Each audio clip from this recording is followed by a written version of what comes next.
Therapist हैं और clinical psychologist हैं। हम वेलकम करेंगे अपने शो में नबीला अब्बास को। जी, खुशामदीद कहेंगे आपको शो में। अच्छा नबीला, बच्चों के हवाले से कहा जाता है कि बच्चों की तरबियत, बच्चे तरबियत से नहीं इज्जत से संवरते हैं। एहतराम सिर्फ बड़ों का नहीं होता, हर दिल जो धड़कता है एहतराम चाहता है। तो इस हवाले से आप क्या कहेंगी? बच्चों के लिए वो समझते हैं कि उनको इम्पोर्टेंस देना या रिस्पेक्ट देने का मतलब है उनको देर तक सुनना, उनकी कहानियाँ सुनना या उनकी जो सारे दिन की आप बीती है उसको सुनना।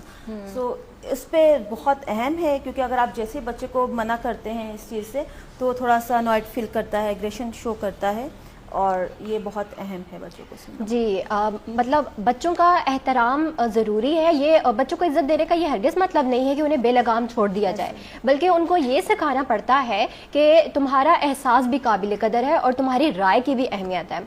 अच्छा नबीला, मैं बच्चों की तरफ से आती हूँ कि कुव्वत गोयाई और कुव्वत समात बहुत बड़ी अल्लाह ताला की तरफ से नेमत है, लेकिन हम अपने इर्द गिर्द ऐसे बच्चों को देखते हैं जो इस नेमत से माजूर हैं। मतलब हम उनको एक माजूर नहीं कहेंगे, लेकिन हम कहेंगे वो इस नेमत से महरूम है।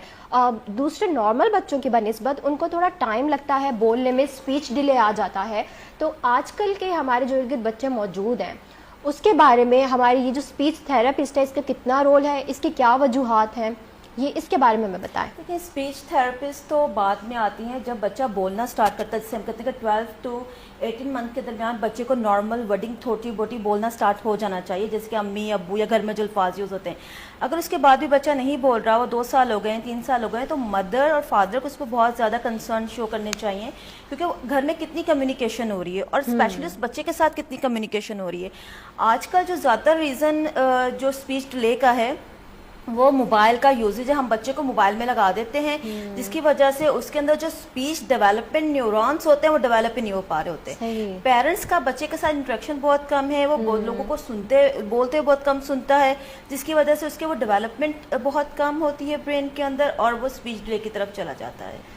अभी मैंने कुछ बच्चों को बल्कि हमने देखा है कि वो जो रेम्स मदर उसको लगा कर दे रही है, बच्चा वो तो पढ़ रहा है लेकिन वो जो घर में रोने वाली रोज़ की डिस्कशन है वो नहीं कर पा रहा। अच्छा, तो क्या ये जो थेरेपीज़ हैं, जो साइकोलॉजिस्ट वगैरह ने थेरेपीज़ निकाली है, इसकी क्या ये इफ़ेक्टिव हैं और इंटरवेंशन क्या बच्चों के लिए ज़रूरी है ये करना? बहुत ज़रूरी है, बहुत ज़रूरी है।